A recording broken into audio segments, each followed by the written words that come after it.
राजनीतिक दलों को एक बहुत बड़ा संदेश है कि जनता की जनभावनाओं पर जब आप खरा नहीं उतरते हैं तो जनता ऐसे ही अपना आक्रोश प्रकट करती है। राजनीतिक दलों ने जो अपेक्षा किया था, क्या उन राजनीतिक दलों को हरा करके गद्दी पर बैठ पाइएगा 2024 में आप लोग? आपका सवाल बहुत सटीक है। आज के दौर में राजनीति बहुत महंगी हो गई और एक ऐसे दौर में जब राजनीति पैसे और पूंजी की राजनीति हो गई है, एक ऐसी परिपाटी बन गई है जहां पर राजनीतिक दल पैसे वालों को टिकट देते हैं, एक ऐसी परिपाटी बन गई है जहां पर पैसा होना नेता होने की एक पहली अनिवार्यता है, पहली एक योग्यता है। ऐसे में एक बहुत टफ है कि हम जैसे नौजवान जो पढ़ाई लिखाई कर रहे हैं वो कैसे दखल देंगे।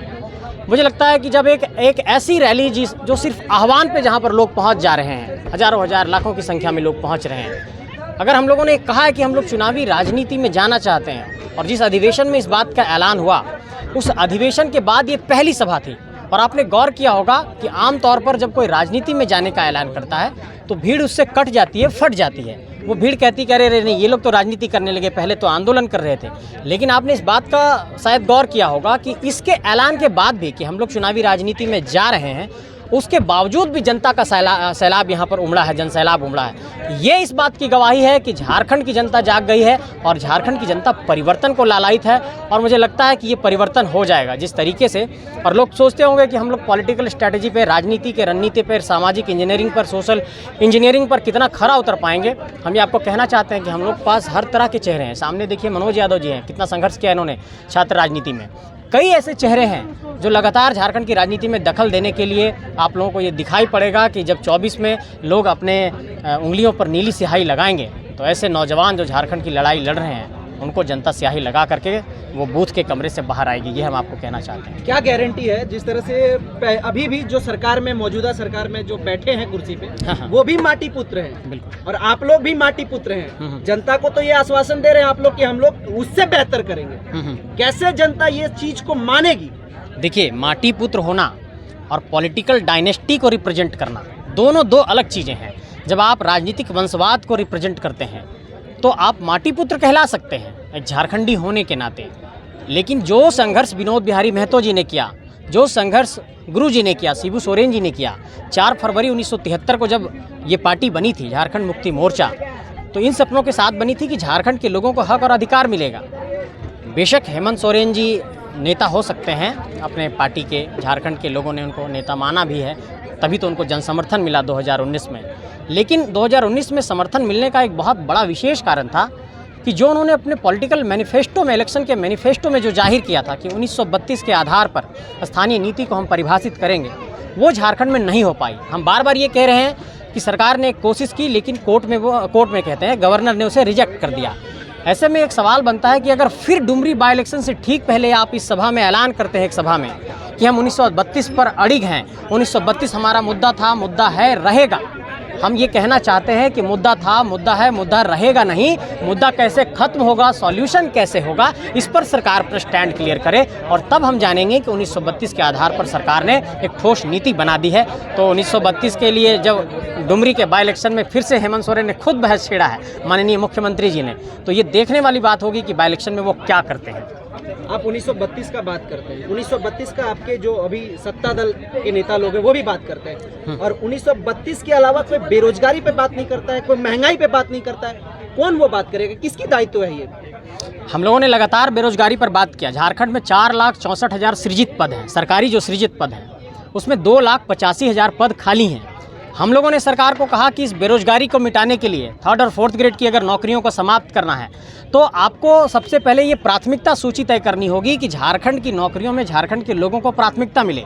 अगर हमारे पास रिक्रूटमेंट का एक बेहतर पॉलिसी नहीं होगा कि कैसे लोगों को रिक्रूट करेंगे, नियोजन की नीति कैसे बनेगी और नियोजन में किन लोगों को प्राथमिकता मिलेगी, अगर ये स्टैंड क्लियर नहीं होगा, ऐसे में क्या होगा कि फिर से जो झारखंड पहले से अतिक्रमण का शिकार है उन नौकरियों में भी बाहर के लोग आकर के अतिक्रमण कर लेंगे। इसलिए हम लोग तो बार बार कह रहे हैं कि आप नौकरी दीजिए लेकिन उससे पहले नीति तय करिए। इसलिए कहते हैं कि पहले नीति फिर नियुक्ति। ये बात हम लोग लगातार कह रहे हैं और लगातार बेरोजगारी भी हम लोगों का मुद्दा है। लेकिन ये बेरोजगारी कैसे समाप्त होगी? बेरोजगारी तब समाप्त होगी जो सरकार ने वादा किया कि निजी क्षेत्र की नौकरियों में 75% आरक्षण स्थानीय नौजवानों को मिलेगा।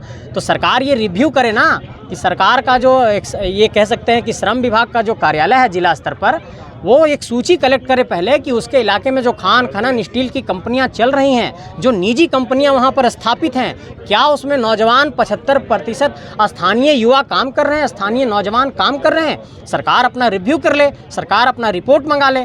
तो इसलिए हम कहना चाहते हैं कि अगर बड़का गाँव में NTPC खुलता है, अगर बांझेडी कोडरमा में खुलता है, अगर गोड्डा में अडानी खुलता है, और ऐसे अगर प्लांट झारखंड में बनते हैं, ज़मीन यहाँ के लोगों का अधिग्रहण होता है, तो ऐसे में एक सवाल पनपता है कि सरकार जो ये नियम लेकर के आई, जो विधेयक लेकर के आई कि निजी क्षेत्र में 75% नौकरी स्थानीय नौजवानों को देंगे, इस बहुत अच्छा कानून है, इसको आप इम्प्लीमेंट करिए ना। सरकार की स्टैंडिंग कमेटी ने कुछ दिनों पहले मीटिंग की थी, इस पर रिव्यू की थी, लेकिन कहाँ ये हो पाया। इसलिए हम कहना चाहते हैं कि नौकरी और बेरोजगारी तो हमारा बहुत बड़ा मसला है, उसी पर तो पूरा आंदोलन हो रहा है। ये आप नहीं कहिए कि हम लोगों ने बेरोजगारी को मसला नहीं बनाया है, लेकिन हम लोग चूंकि नीति की बात कर रहे हैं, इसलिए लगातार हम 1932 की भी बात कर रहे हैं। दादा, पिछले कुछ दिनों में एक हेमंत सोरेन जी का एक वीडियो वायरल हो रहा है, जिसमें वो कहते नजर आ रहे हैं कि नौकरी देना बहुत दिक्कत वाली बात है, नौकरी देंगे तो बहुत तरह का झेलना पड़ेगा, इसलिए नौकरी देना ही नहीं है। ऐसा कुछ वीडियो वायरल हो रहा है। नहीं, देखिए, चूँकि वो सरकार के बहुत जिम्मेवार पद पर हैं, झारखंड के मुखिया हैं, मुख्यमंत्री हैं, बहुत सम्मान है उनके लिए। मैं ये कहना चाहता हूँ कि मैंने अभी आपको आंकड़ा बताया कि सरकार के पास 4,64,000 सृजित पद है, 2,85,000 पद खाली हैं। लेकिन जब आप कहते हैं कि लोगों को नौकरी देने की बात, नौकरी सरकार 4,64,000 पदों पर दे देगी। एक दूसरा रास्ता है कि आप जो स्किल डेवलपमेंट है, झारखंड में आप देखते होंगे स्किल डेवलपमेंट का कई प्रोजेक्ट चलता है। आप एक तीसरा रास्ता है कि आप एंटरप्रेन्योरशिप को बढ़ाइए, कि कैसे यहाँ पर युवा स्वरोजगार भी कर सकें। देखिए, हर कोई नौकरी नहीं कर सकेगा। अगर कहीं कार्यालय में कोई नियुक्ति होनी है, तो अगर मान लिया कि अभी JSSC CGL की नियुक्ति आई है, तो JSSC CGL की नियुक्ति के फॉर्म को कौन भरेगा? जिसने ग्रेजुएशन किया है। अब जिसके पास ग्रेजुएशन की डिग्री नहीं है, वो उसको नीचे की नौकरी तो चाहिए। अगर उसके पास वो भी क्षमता नहीं है, तो उसको स्वरोजगार के लिए कौशल चाहिए। तो आप देखते हो कि स्किल इंडिया का प्रोजेक्ट चलता है, झारखंड में भी बहुत सारे स्किल डेवलपमेंट का प्रोजेक्ट चल रहा है। इन सारे परियोजनाओं पर सरकार को एक रिव्यू करना चाहिए कि हमारे कितने नौजवान स्किल्ड हुए, कितने लोगों को नौकरी मिला, कितने स्वरोजगार से जुड़े, कितने एंटरप्रेन्योरशिप से जुड़े। अगर स्वरोजगार से युवा नहीं जुड़ेंगे तो फिर वो भटकाव का रास्ता बहुत कह सकते हैं कि चले जाएंगे भटकाव के रास्ते पर। ऐसे में सरकार को एक चिंतन करने की ज़रूरत है नीति के स्तर पर। मैं स्पष्ट करना चाहता हूँ, पहला कि आप नीति को स्पष्ट करिए जिससे नियुक्ति हो जाए। दूसरा, स्थानीय क्षेत्र में जो आपने कहा 75% नौकरी देंगे, इसको स्पष्ट कर दीजिए।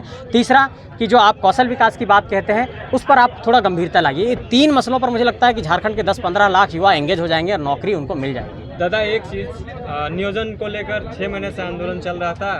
लास्ट में जाकर राज्यपाल से मिलकर वो जो सत्ता में ज्ञापन दिया गया था, वो सब सबमिट किया गया। क्या लगता है कि इस बार पॉजिटिव व्यू निकल के आएगा? क्योंकि पहले पिछले भी जा चुका था और रिजेक्ट हो चुका था, इस बार गया है, क्या होगा, क्या लगता है, लोगों को क्या आश्वासन? देखिए, गवर्नर साहब ने कहा था कि आप इस पर रिव्यू करिए कि आपने जो कानून बना करके दिया है नियोजन नीति का, वो आप कोर्ट से रिजेक्ट हुआ था। अगर स्थानीय नीति की बात करेंगे तब वो गवर्नर के पास से रिजेक्ट हुआ था। कोर्ट ने इस पर यह कहा नियोजन नीति में कि ये समानता के अधिकार का उल्लंघन करता है, इसलिए ये नीति कोर्ट में स्टैंड नहीं करेगी। इस बात पर आपको समझने की ज़रूरत है कि झारखंड में ST, SC, OBC और EWS का जो आरक्षण है वो 60% है।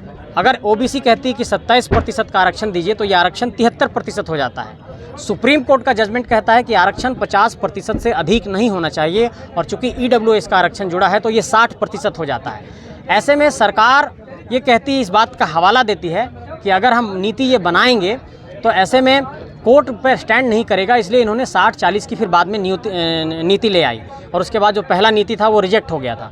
हम लोगों ने कहा कि 60-40 की नियोजन नीति भी हमें स्वीकार नहीं है, क्योंकि अगर जो 40% की आप बात कह रहे हैं कि बाहर के नौजवानों के लिए ओपन टू ऑल आपने कर दिया है, ऐसे में इस बात की क्या गारंटी है कि दूसरे राज्य के लोग जो हैं उसमें नहीं घुसेंगे। वो कहते हैं, अभी कुछ दिनों पहले विधानसभा के अध्यक्ष ने कहा कि वो 40% में 20% भी झारखंड के बच्चे आ जाएंगे, लेकिन माननीय विधानसभा अध्यक्ष महोदय को ये कहना चाहते हैं कि झारखंड में कई ऐसे लोग हैं जिन्होंने गलत तरीके से स्थानीय निवासी का प्रमाण पत्र बना लिया है, जो गलत तरीके से नियुक्तियों में आवेदन कर रहे हैं। इससे कैसे बचेंगे?